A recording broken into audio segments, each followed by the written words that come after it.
Hello student, हम पढ़ रहे हैं राज्य के नीति निर्देशक तत्व और नीति निर्देशक तत्वों की ये तीसरी क्लास है। और इस क्लास में नीति निर्देशक तत्व आज फिनिश हो जाएंगे।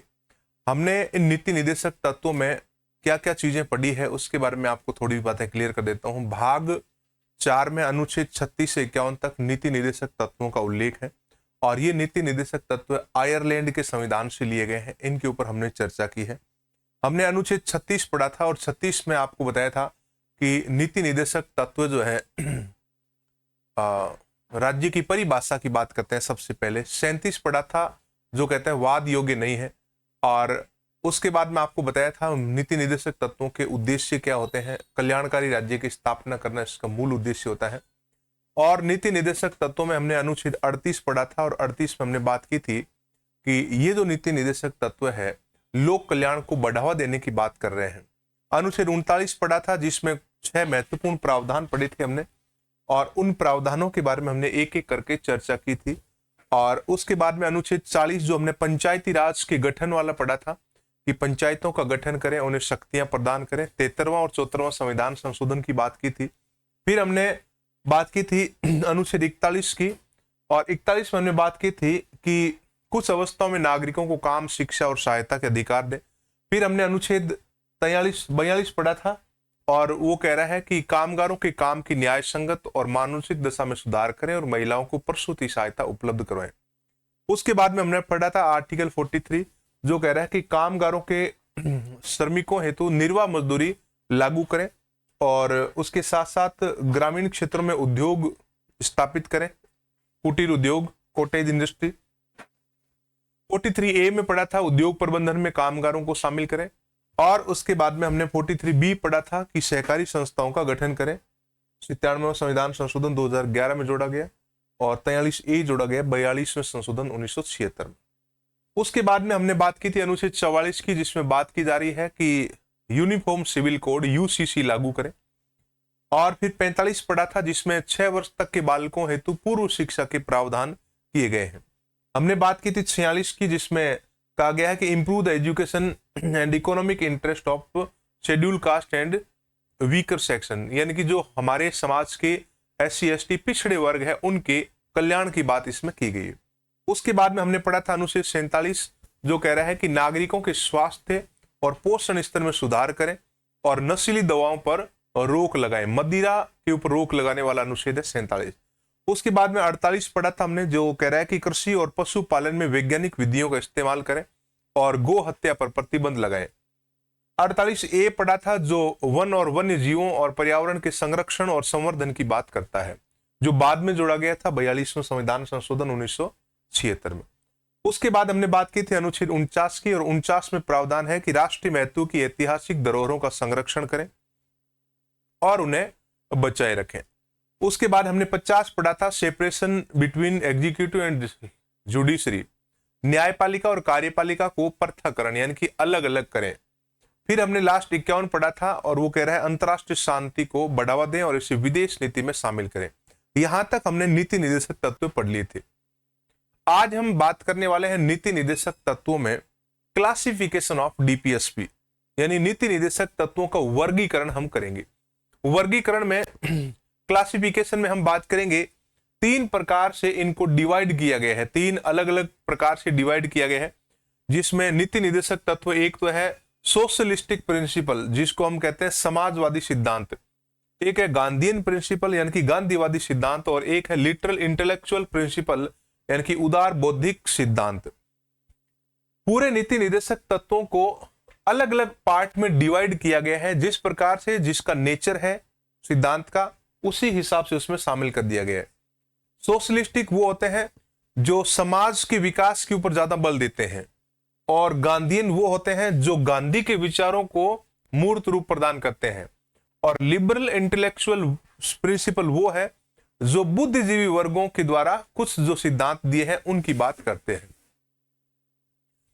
तो इसमें हम बात कर लेते हैं कि सोशलिस्टिक प्रिंसिपल्स जो है वो कौन कौन से हैं। तो इसमें सबसे पहले ये कह रहा है कि public welfare and social order, यानी कि जो बात की गई है पब्लिक वेलफेयर की पब्लिक वेलफेयर की, लोक कल्याण को बढ़ावा दें और सामाजिक व्यवस्था बनाए रखें। Adequate mean of livelihood, material sources, equal pay, equal work etcetera. Article 39 के जो सारे के सारे प्रावधान थे वो किस में आते हैं? वो समाजवादी सिद्धांत में आते हैं। Equal justice and free legal add, अनुच्छेद 39A हमने पढ़ा था, वो भी समाजवादी सिद्धांत है, यानी कि समाज में लोगों को ज्यादा से ज्यादा कल्याण की तरफ ले जाने की बात कर रहा है, इसलिए इसको समाजवादी सिद्धांत कहते हैं। Right to work to educational and public assistant to certain cases, article 41 पढ़ा था हमने, जो कह रहा है कि कुछ अवस्थाओं में नागरिकों को काम, शिक्षा और स्वास्थ्य के अधिकार दें। उसके बाद में हमने अनुच्छेद 42 पढ़ा था कि provision for just and human condition of work and maternity relief of women,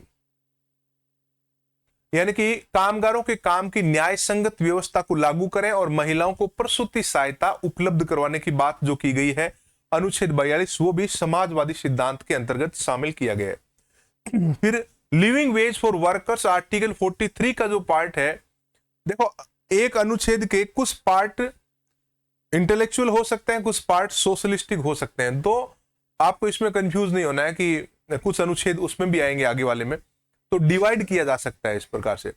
तो ये मैंने डिवाइड इसलिए किया आपके लिए क्योंकि एग्जाम में क्वेश्चन आइडेंटिफाई करवाने के लिए पूछा जाता है।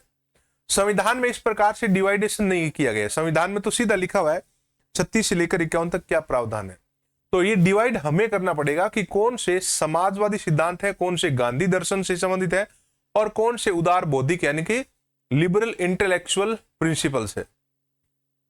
तो इनके नेचर के आधार पर इनको डिवाइड अलग अलग किया गया है। Participation of workers in management of industries, article 43A जो 42वें संशोधन में आया था, यह भी समाजवादी सिद्धांत है, यानी कि वर्कर है तो समाज का हिस्सा है और समाज के हिस्से हैं तो उनको समाज में समतामूलक अधिकार मिलना चाहिए।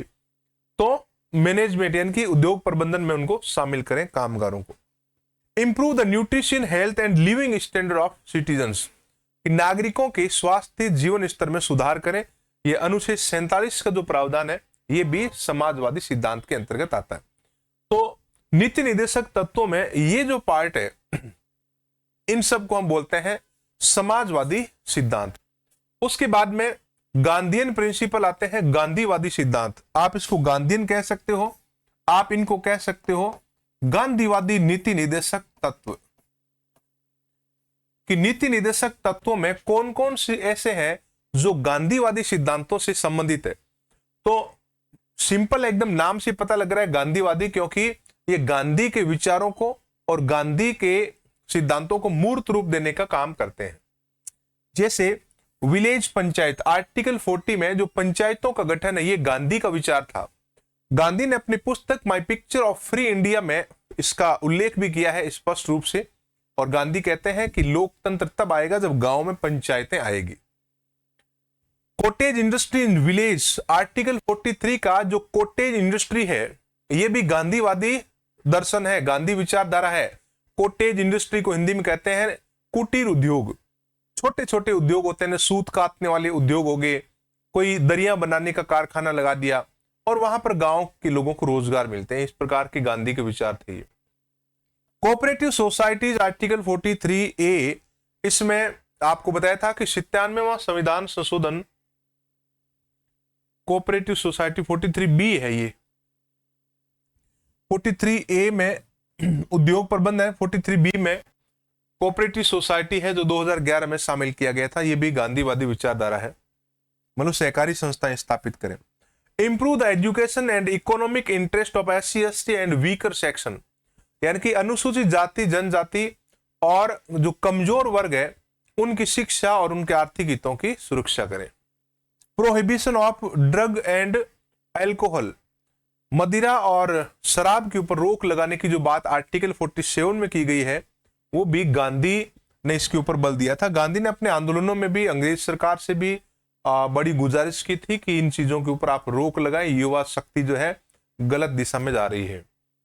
Protection of cow calf and milk animals, article 43 में जो पशुपालन की बात की गई है उसके अंदर गांधीवादी विचारधारा की एक लाइन मिलती है जो कहता है कि गाय, बछड़ा और दुधारू पशुओं की नस्ल में सुधार करें और इनके वध पर रोक लगाएं। तो ये कौन से सिद्धांत है?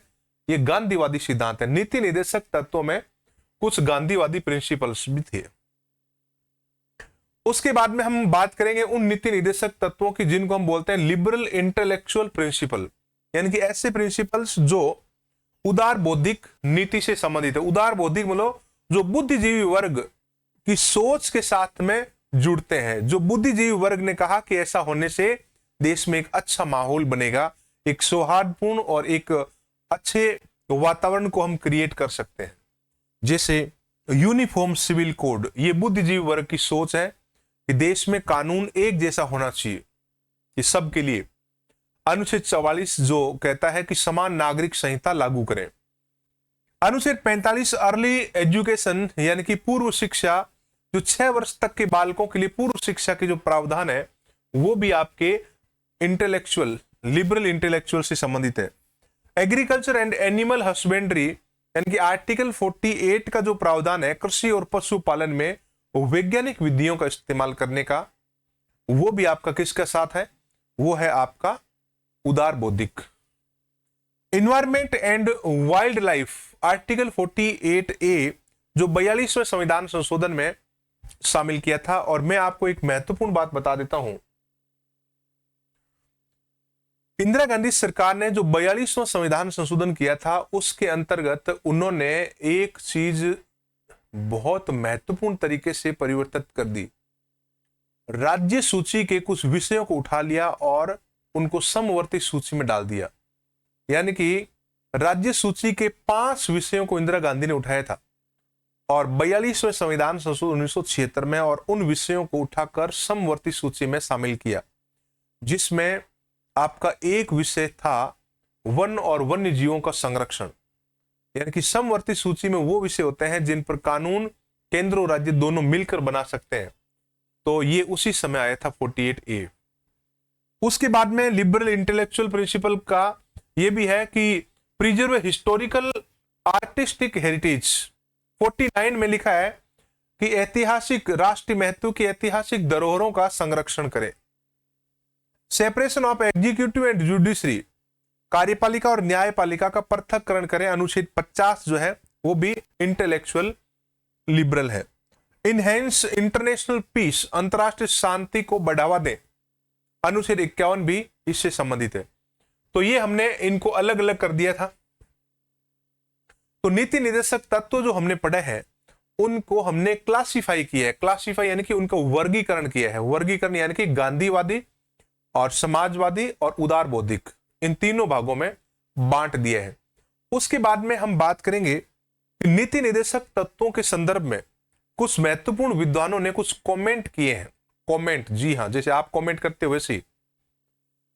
तो उन्होंने जो कमेंट किए हैं वो अपना मत रखा है कि नीति निर्देशक तत्व मेरे हिसाब से कैसे है।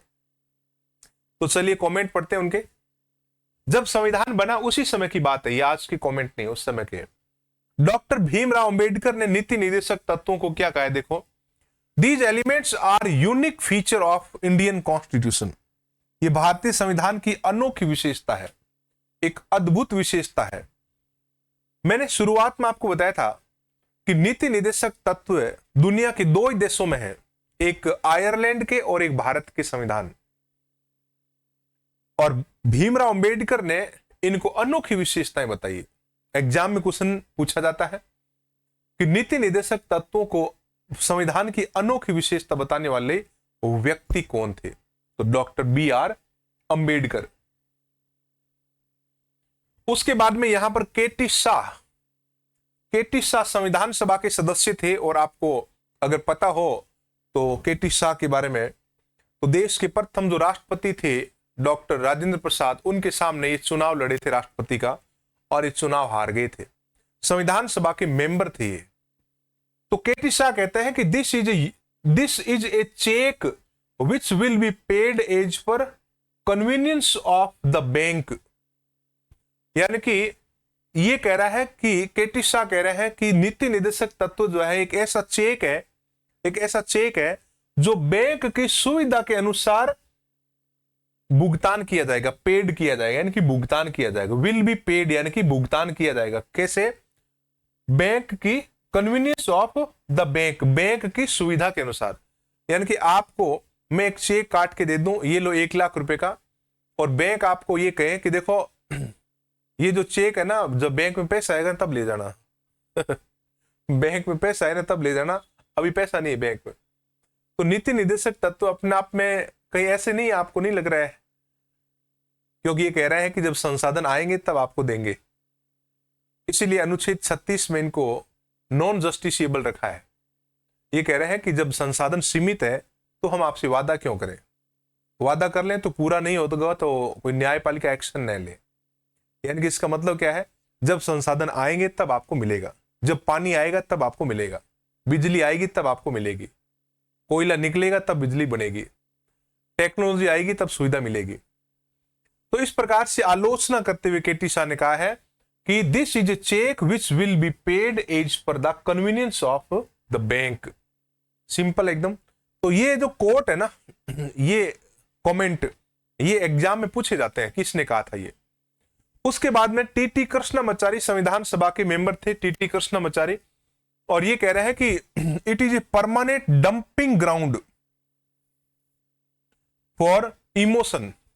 डंपिंग ग्राउंड मतलब कूड़ा घर, जिसको बोलते हैं ना कूड़ा घर, कचरा घर, डस्टबिन वाला। तो टीटी कृष्णमाचारी आलोचना करते हुए कहते हैं कि ये भावनाओं का, देखो इमोशंस, ये भावनाओं का स्थायी कूड़ा घर है भावनाओं का परमानेंट कूड़ा घर है, डस्टबिन है ये। तो इन्होंने कहा कि जब आप किसी चीज को संविधान में शामिल कर रहे हो और उसको कोई कानूनी शक्ति और मान्यता नहीं दे रहे हो, तो फिर ये क्यों कचरा इकट्ठा कर रहे हो संविधान में।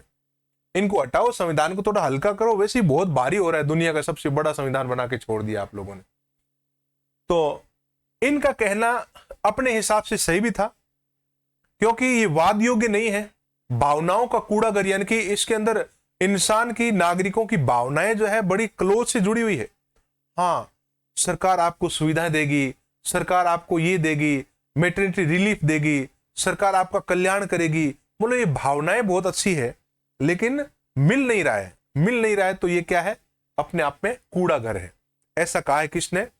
टीटी कृष्णमाचारी संविधान सभा के सदस्य ने। उसके बाद में आइवर जेनिंग्स है, ब्रिटिश राजनीतिक चिंतक थे आइवर जेनिंग्स। वो नीति निर्देशक तत्वों के बारे में क्या कहते हैं? This is A ritualistic aspiration. Ritualistic aspiration, Akanksha. Aspiration होता है ना आकांक्षा, और रिचुअलिस्टिक का मतलब होता है कर्मकांडी। कर्मकांड करते हैं ना हम,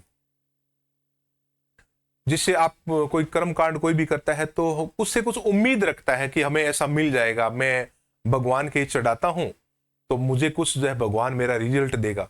ये क्या कर्मकांडी आकांक्षा ही तो है। आप ऐसे कुछ कर्मकांड कर रहे हो, उसके बदले कुछ अपेक्षा कर रहे हो। तो आइवर जेनिंग्स ने कहा कि दिस इज रिचुअलिस्टिक एस्पिरेशन, ये कर्मकांडी आकांक्षाएं हैं, बाकी इनका कोई लेने देना नहीं है, मिलेगा नहीं मिलेगा इसकी कोई गारंटी नहीं है। तो बस इन्होंने एक आलोचना के रूप में एक कमेंट किया है इनके ऊपर, लेकिन हमारे लिए कमेंट बहुत इंपॉर्टेंट है। उसके बाद में नसीरुद्दीन शाह, एक विद्वान का नाम है नसीरुद्दीन शाह। ये क्या कहते हैं देखो, these are like new year's resolution, new year's resolution that get broken in January. Broken का मतलब होता है टूट जाना, रिजोल्यूशन का मतलब होता है प्रस्ताव, और जनवरी के अंदर टूट जाते हैं। इन जनवरी, ये कह रहा है कि ये एक जनवरी के नए साल के प्रस्ताव की तरह है, और वो जनवरी में टूट जाते हैं। देखो हम प्लान करते रहते हैं कि इस बार नया साल आएगा और नया साल आएगा और उसके बाद में हम बहुत कुछ करेंगे, ये करेंगे वो करेंगे, मैं सुबह जल्दी उठूंगा और मैं 10 घंटे पढ़ूंगा, मैं 15 घंटे पढ़ूंगा, और इस बार तो मैं ये कर ही दूंगा, और इस बार तो मेरा सिलेक्शन हो ही जाएगा। उसके बाद में देखा कि वो तो टाइम टेबल मेंटेन ही नहीं हो रहा है 2 बार 4 बार 5 बार हुआ, एक बार लेट हो गया, फिर जो है सब कुछ जो है टूट ही गया, मामला जो है धराशायी हो गया। और नया साल जो है जैसी जनवरी आधी आई और गया, चलो छोड़ो अगली जनवरी को प्लान बनाएंगे कुछ इसी प्रकार से है ये। तो नसीरुद्दीन शाह ने कहा कि जिस प्रकार से हम न्यू ईयर के जो रिजोल्यूशन होते हैं जनवरी में टूट जाते हैं और फिर आगे जनवरी आती है, फिर उसमें नए बनाते हैं, सरकारें वादा करती है अपने घोषणा पत्रों में और जनता से बड़े बड़े वादे किए जाते हैं कि हम आपको बिजली, पानी, सड़कें, ये लो 2 करोड़ नौकरियां, भाइयों बहनों मैं आपको 15-15 लाख रुपए भी दूंगा। ये सब क्या है? ये वो वादे हैं, बड़े सुनने में अच्छे लगते हैं, कर्णप्रिय वादे हैं जो कानों में रस घोलते हैं, लेकिन जब बारी आती है देने की तो सब लोग पीछे हट जाते हैं। देखते हैं कि संसाधन तो सीमित है, अगर दे दिया तो पीछे बचेगा क्या, चला जाएगा और ये लोग निठल्ले हो जाएंगे। तो इस प्रकार से वादे तो अच्छे किए हुए हैं लेकिन मिल नहीं रहे हैं। चलिए उसके बाद में हम डिफरेंट करेंगे, अलग अलग बताएंगे कि नीति निर्देशक तत्व और मूल अधिकार में बड़े अंतर क्या है। हमने मूल अधिकारों की चर्चा की, हमने नीति निर्देशक तत्वों की चर्चा कर ली। अब हम इन दोनों को कंपेयर करेंगे और बेसिक जो डिफरेंस है दोनों के बीच में उसको समझेंगे कि ये नीति निर्देशक तत्वों की बात मूल अधिकारों पर लागू नहीं होती है, ये बात नीति निर्देशक तत्वों पर लागू नहीं होती है। तो देखो अंतर क्या है। यहां एक तरफ तो है डीपीएसपी, और डीपीएसपी जब मैं लिखता हूं तो आपको मैंने पहले ही बता दिया था कि डीपीएसपी का मतलब नीति निर्देशक तत्व है। यहां पर मैं शॉर्ट में एफआर लिखता हूं। एफआर का मतलब फंडामेंटल राइट्स यानी कि मूल अधिकार है, और ये नीति निर्देशक तत्व है और वो मूल अधिकार है। नीति निर्देशक तत्व कह रहा है कि not justiciable, that is not justiciable, और ये कह रहा है कि जस्टिसिएबल है। मूल अधिकार वाद योग्य होते हैं और नीति निर्देशक तत्व वाद योग्य नहीं होते हैं। मतलब स्पष्ट है कि मूल अधिकारों के आधार पर हम कोर्ट में जा सकते हैं किसी के खिलाफ, सरकार के खिलाफ, अगर मूल अधिकार लागू नहीं हुए, अगर उल्लंघन हुआ तो। लेकिन नीति निर्देशक तत्वों के आधार पर हम किसी भी प्रकार की कोर्ट में सरकार के ऊपर मुकदमा नहीं कर सकते कि लो हमारा तो कल्याण हुआ नहीं, मेरा कल्याण तो करो, मेरे घर के आगे तो सड़क पर गड्ढा बना हुआ है कई दिनों से, वो तो भरा नहीं, तो मैं तो सरकार के ऊपर मुकदमा करूंगा। तो सरकार कहेगी बेटा मुकदमा आप इसके आधार पर नहीं कर सकते, ये वाद योग्य नहीं है, जस्टिसिएबल नहीं है। कोर्ट ही कह देगा तुम वापस जाओ और इनके आधार पर तुम कोई सरकार के ऊपर केस नहीं कर सकते, क्योंकि ये संसाधनों की आवश्यकता के आधार पर उपलब्ध करवाए जाते हैं। जैसे जैसे संसाधन बढ़ेंगे वैसे वैसे आपको मिलेंगे। उसके बाद में ये कह रहा है कि कोलेक्टिव, कोलेक्टिव का मतलब होता है सामूहिक, और ये कह रहा है इंडिविजुअल, इंडिविजुअल का मतलब होता है व्यक्तिगत।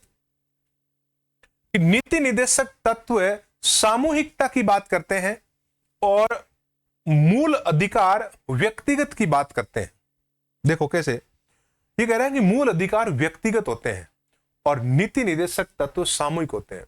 सामूहिक का मतलब है ये समाज की बात करता है कि समाज को ये उपलब्ध करवाओ, समाज में सभी महिलाओं को प्रसूति सहायता उपलब्ध करवाओ, समाज के सभी मजदूरों को निर्वाह मजदूरी दो, सभी उद्योगों में प्रबंधन में कामगारों को शामिल करो।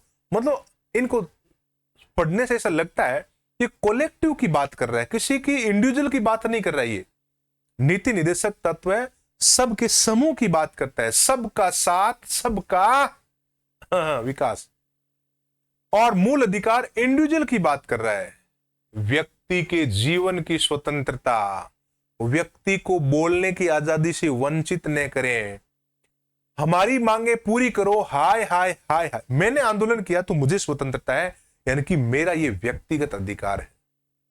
तो यहां पर ये व्यक्तिगत की बात कर रहा है, यहां पर ये इंडिविजुअल, ये कलेक्टिव की बात कर रहा है, यानी कि नीति निर्देशक तत्व। उसके बाद में ये कह रहा है कि नॉट सस्पेंसिव, निलंबन नहीं हो सकता, और मूल अधिकारों का निलंबन हो सकता है। कब? एनई में। एनई का मतलब क्या है? नेशनल इमरजेंसी में। राष्ट्रीय आपातकाल जब लगता है उस दौरान मूल अधिकार सस्पेंड हो जाते हैं, 20 और 21 को छोड़कर सभी। लेकिन राष्ट्रीय आपातकाल में नीति निर्देशक तत्व सस्पेंड नहीं होते हैं। ये हर परिस्थिति में, हर ऋतु में, सर्दी, गर्मी, वर्षा, आपातकाल, संकट, हर समय लागू ही रहते हैं। हर समय सक्रिय रहते हैं, ये सस्पेंड कभी होते ही नहीं है। और वो या नहीं हो, उनको कोई कानूनी शक्ति तो है नहीं, करो या मत करो कोई फर्क क्या पड़ता है, सरकार के विवेक पर डिपेंड करता है। सरकार कहती है हम अपनी मर्जी से, जब हमें लगेगा कि आपको लागू करना है, इनको देना है, तब देंगे। तो वैसे भी कोई ज्यादा महत्व है नहीं। मूल अधिकार ज्यादा पावरफुल है और न्यायपालिका इनको लागू करवाती है, तो इनको सस्पेंड करने के प्रावधान भी है।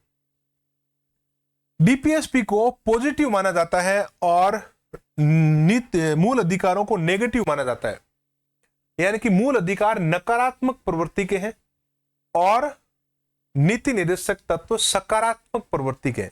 कैसे? ध्यान से सुनो। मूल अधिकार कहते हैं कि ऐसा मत करो, सरकार को रोका जा रहा है, अरे सरकार आ रही है, सरकार पुलिस को रोको, लोगों का अधिकार है आंदोलन करने का, धरना प्रदर्शन करने का, सरकार को रोकते हैं, सरकार को रोकते हैं।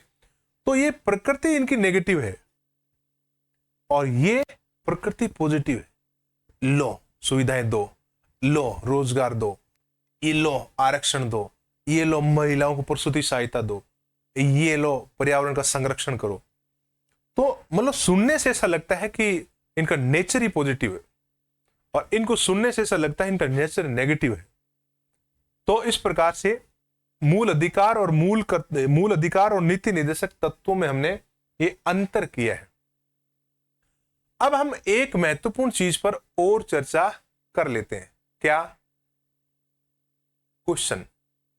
इनके कुछ महत्वपूर्ण प्रश्नों के ऊपर हम चर्चा कर लेते हैं। आपको ये क्वेश्चन जो है, इस प्रकार के क्वेश्चन एग्जाम में पूछे गए हैं। भारतीय संविधान के निम्नलिखित भागों में से एक में न्यायपालिका को कार्यपालिका से अलग करने का प्रावधान किया गया है। प्रस्तावना, मौलिक अधिकार, नीति तत्व, 7वीं अनुसूची। यानी कि क्वेश्चन कह रहा है कि separation of the judiciary from the executive has been provided in one of the following part of Indian constitution. कहां पर अलग किया गया है? प्रियम्बल में अलग किया है, द फंडामेंटल राइट्स में अलग किया है, the directive principles of state policy में अलग किया है, द 7th शेड्यूल 7वीं अनुसूची में अलग किया है। तो क्वेश्चन जो है ज्यादा मुश्किल नहीं है, क्वेश्चन सिंपल ही है। जिसकी हम बात करें आंसर तो आपके दिमाग में आ ही गया होगा। क्यों नहीं आएगा? हमने सारी चीजें पढ़ रखी है इसमें। तो इसका आंसर क्या आ जाएगा? C, the directive principles of state policy. नीति निर्देशक तत्वों के अनुच्छेद 50 में इसको स्पष्ट किया गया है। आर्टिकल 50 में इसको क्लियर किया गया है कि कार्यपालिका और विधायिका का पृथक्करण करें। नेक्स्ट क्वेश्चन देखो। राज्य नीति निर्देशक सिद्धांतों के तहत बच्चों को किस आयु तक पूर्व शिक्षा दिए जाने की उम्मीद है? 6 वर्ष, 15 वर्ष, 16 वर्ष, 18 वर्ष। इंग्लिश वाला देखो। Under the directive principles of state policy, up to what age of children they are expected to be provided early education, पूर्व शिक्षा? 6 ईयर, 15 ईयर, 16 ईयर, 18 ईयर। तो ये पूछ रहा है कि जो अनुच्छेद 45 के अंदर पूर्व शिक्षा का जो प्रावधान किया गया 86वें संविधान संशोधन 2002 के अंतर्गत, उसमें बच्चे की एज क्या रखी थी? तो बच्चों की एज क्या रखी थी? 6 ईयर। 6 साल तक के बालकों को पूर्व शिक्षा, अर्ली एजुकेशन दिया जाए। और अर्ली एजुकेशन कहां मिलता है? आंगनबाड़ी केंद्रों में। अगर बच्चा सरकारी स्कूल जाता है तो पहले 2 साल आंगनबाड़ी जाएगा। अगर बच्चा प्राइवेट स्कूल में जाता है तो प्राइवेट स्कूलों के अंदर ही व्यवस्था होती है आंगनबाड़ी की, जिसको इंग्लिश में कहते हैं प्ले ग्रुप। तो जो प्ले ग्रुप होते हैं उसमें 2 साल तक बच्चे को रखा जाता है शुरुआत में, 6 साल से कम उम्र के बालकों को। वहां स्कूल का अनुशासन उनको सिखाया जाता है धीरे धीरे।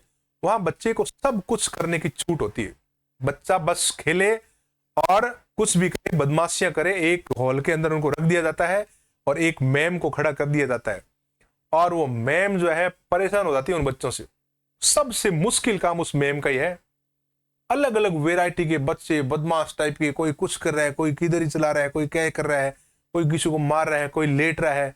मैम कह रही है लो मैं आपको टॉफी दूंगी और ये बताओ क्या लिखा है मैंने। वो कह रहा है लो पहले टॉफी दो बाद में बताऊंगा। मतलब इस टाइप के जो बच्चे होते हैं वो प्ले ग्रुप में पढ़ते हैं। धीरे धीरे उनको तैयार किया जाता है ताकि बच्चे के दिमाग में पढ़ाई का कभी डर न हो, बोझ न हो। अगला क्वेश्चन देखो, भारतीय संविधान का कौन सा भाग नीति निर्देशक सिद्धांतों से संबंधित है? Which part of the Indian constitution deals with the directive principles of state policy? Part first, part third, part fourth, part fifth? तो सिंपल है, भाग व्हाट हैपन, तो भाग आ गया 4। भाग 4 के अनुच्छेद 36 से लेकर 51 तक नीति निर्देशक तत्व आयरलैंड के संविधान से लिए गए हैं और आयरलैंड ने इनको लिया था स्पेन के संविधान से।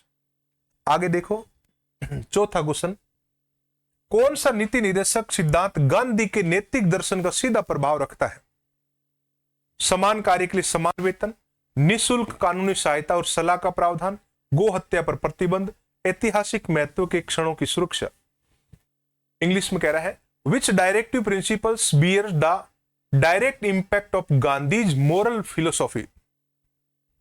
Equal pay for equal work, provision of free legal aid and advice, prohibition of the slaughter of cows, protection of the monument of historical importance. Historical importance चलिए, तो अभी हमने थोड़ी देर पहले नीति निर्देशक तत्वों का क्लासिफिकेशन किया था, वर्गीकरण किया था, और उस वर्गीकरण में आपको बताया था गांधीवादी सिद्धांत, उदार बौद्धिक सिद्धांत और समाजवादी सिद्धांत। तो गांधीवादी की बात कर रहा है ये कि गांधी के नैतिक दर्शन से संबंधित है। तो समान कार्य समान वेतन, निःशुल्क कानूनी सहायता और सलाह का प्रावधान, गो हत्या पर प्रतिबंध, ऐतिहासिक महत्व।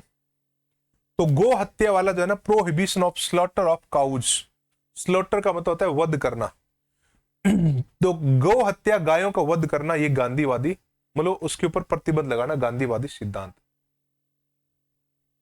निम्नलिखित में से किस में भारत के संविधान में अंतरराष्ट्रीय शांति और सुरक्षा को बढ़ावा देने का उल्लेख किया गया है? संविधान की प्रस्तावना में, नीति निर्देशक तत्वों में, मौलिक कर्तव्य, 9वीं अनुसूची। In which one of the following is promotion of international peace and security mentioned in the Constitution of India? Preamble of Constitution, Directive Principles of State Policy, Fundamental Duties, the 9th Schedule। तो किसके अंदर अंतरराष्ट्रीय शांति है? तो हमने बात की थी अंतरराष्ट्रीय शांति हमारे नीति निर्देशक तत्वों के अनुच्छेद 51 में है। जो अंतिम अनुच्छेद है नीति निर्देशक तत्व, उसमें लिखा है अंतरराष्ट्रीय शांति को बढ़ावा दें और इसे विदेश नीति में शामिल करें। नेक्स्ट देखिए, भारत के संविधान के वे अनुच्छेद जो राज्य के नीति निर्देशक सिद्धांतों से संबंधित है, 26 से 41, 30 से 45, 36 से 51, 40 से 55। The articles of the Constitution of India which deal with directive principles of state policy are 26 to 41, 30 to 45, 36 to 51, 40 to 55। तो सिंपल ही क्वेश्चन है, पहले भाग पूछा, इसमें अनुच्छेद पूछे। तो अनुच्छेद 36 से लेकर 51 तक क्या है? नीति निर्देशक तत्व। भाग 1 में अनुच्छेद 1 से 4 तक राज्य है, यानी कि भारत संघ है, और भाग 2 में 5 से 11 तक नागरिकता है, और भाग 3 में 12 से 35 तक मूल अधिकार है, और भाग 4 में 36 से 51 तक नीति निर्देशक तत्व है। तो 36 से 51 तक क्या है? नीति निर्देशक तत्व। लास्ट अनुच्छेद है ये लास्ट क्वेश्चन है। भारतीय संविधान में समान कार्य के लिए समान वेतन को निम्नलिखित में से किसके रूप में सुनिश्चित किया गया है? मौलिक अधिकार, नीति निर्देशक सिद्धांत, मौलिक कर्तव्य, आर्थिक अधिकार। Equal pay for equal work has been ensured in the Indian constitution as one of the, किसमें किया गया है? Fundamental rights, directive principles of state policy, fundamental duty, economic right. तो ये अंतिम क्वेश्चन है आज की क्लास, यहां पर हम फिनिश करने वाले हैं। नीति निदेशक तत्व पूरे होने वाले हैं, तो इसका राइट आंसर आ जाएगा आपका बी, यानी कि directive principles of state policy. तो ये थे हमारे नीति निदेशक तत्व और नीति निदेशक तत्वों से संबंधित महत्वपूर्ण फैक्ट और महत्वपूर्ण क्वेश्चन की हमने चर्चा की, और हमने 3 क्लास में नीति निदेशक तत्व पूरे किए हैं। क्लास 1 में हमने इंट्रोडक्शन और अनुच्छेद 40 तक पढ़ा था, और क्लास 2 में हमने अनुच्छेद 41 से लेकर 51 तक अनुच्छेदों पर चर्चा की थी, और आज की इस क्लास 3 में हमने बात की थी नीति निदेशक तत्वों का वर्गीकरण, जिसमें गांधीवादी निदेशक तत्व, समाजवादी निदेशक तत्व और उदार बौद्धिक निदेशक तत्वों को अंतर करते हुए उनको हमने कॉन्सेप्ट को क्लियर किया, और कौन कौन से प्रावधान है उसकी बात की थी। और उसके बाद में हमने बात किया मूल अधिकार और नीति निदेशक तत्वों में अंतर, और उसके बाद में हम महत्वपूर्ण प्रश्नों पर चर्चा करके यहां तक आ चुके हैं, और इस चैप्टर के अंतिम छोर पर हम पहुंच चुके हैं। और बाकी आप जो है उसको अच्छे से समझने का प्रयास करें, और बहुत इजी है, बहुत ही सिंपल है। आप इनके नोट्स बनाइए, बार बार रिवीजन कीजिए, और ये सारी की सारी चीजें हमारे समाज में नागरिकों से, देश और व्यवस्था से जुड़ी हुई है, और आपके एग्जाम में कोई भी ऐसा क्वेश्चन नहीं आएगा जो हमारे समाज को प्रभावित न करे। तो आप करंट अफेयर भी जब पढ़ते हो तो ऐसी चीजें पढ़ें जो हमारे समाज को प्रभावित करती है, जो हमारे सिस्टम और व्यवस्था को प्रभावित करती है। उन चीजों को आप ध्यान से पढ़ें और समझने का प्रयास करें, क्योंकि क्वेश्चन वहीं से पूछा जाएगा। आप पेपर उठा के देख लीजिए, सारी चीजें वही होती है जो समाज को प्रभावित करती है। और दूसरी बात, आपकी शिकायत हो सकती है कि मुझे याद नहीं होता, मेरे से तैयारी नहीं होती, मैं तो पढ़ता हूं भूल जाता हूं। ये कंप्लेंट आपकी नहीं है, ये सब स्टूडेंट की होती है, क्योंकि हमें याद वो चीजें होती है जिसमें हमारी एकाग्रता बनती है। एकाग्रता वहां बनती है जिसमें डोपामिन रिलीज होता है। डोपामिन कहाँ रिलीज होता है? मोबाइल में, फेसबुक में, सोशल मीडिया में, और इन सारी चीजों में। और अगर आप डोपामिन रिलीज को कम करेंगे तो आपको चीजें याद होना स्टार्ट हो जाएगा। आप जहां जहां डोपामिन रिलीज होता है, आप खुद देख लो, जहां आपको प्लेजर मिलता है, जहां आपको बड़ी संतुष्टि, बड़ा सुकून, बहुत अच्छा महसूस जहां होता है, वहां इसका मतलब डोपामिन रिलीज हो रहा है। और अगर बार बार आपका माइंड, आपका ब्रेन डोपामिन रिलीज करने की बात करता है, तो आप उसको रोकने की कोशिश करें, क्योंकि ये आपके काम की चीजों के ऊपर फोकस नहीं कर पाएगा फिर। तो आप चीजों को रिवाइज कीजिए, प्रैक्टिस कीजिए, और पढ़ाई को गेम बना दीजिए। गेम बनाने का मतलब है कि आप इनके क्वेश्चन बनाइए, आए हुए क्वेश्चन को सोल्व करें, और उस टॉपिक से रिलेटेड जो चीजें हैं उनके साथ में जोड़ने का प्रयास करें कि कहां से क्वेश्चन पूछा गया है। क्वेश्चन को डिटेल में पढ़ने की कोशिश करें और समझने का प्रयास करें। ऑप्शन तक जो है आप उनको डिटेल समझें, और बाकी मुश्किल कुछ भी नहीं है। ये चीजें थोड़ी सी चैलेंज वाली है। चैलेंज में और मुश्किल में अंतर है। चैलेंज आपको चेंज करता है। चैलेंज हमेशा ध्यान रखें, आपको चेंज करता है। जब आपका मैकेनिज्म चेंज होता है तो यहाँ पर झुंझलाहट होती है, पीड़ा होती है, दर्द होता है, छोड़ने का मन करता है। तो आप लोग पेशेंस और धैर्य के साथ लगे रहें, क्योंकि डर के आगे जीत है। आज जो चीज आपको सुकून दे रही है, कल वो कष्ट देगी। आज जो कष्ट दे रही है, आपको दिक्कत पैदा कर रही है, वो आपको आगे सुकून देने वाली है, अगर आपने धैर्य के साथ उसका सामना किया तो।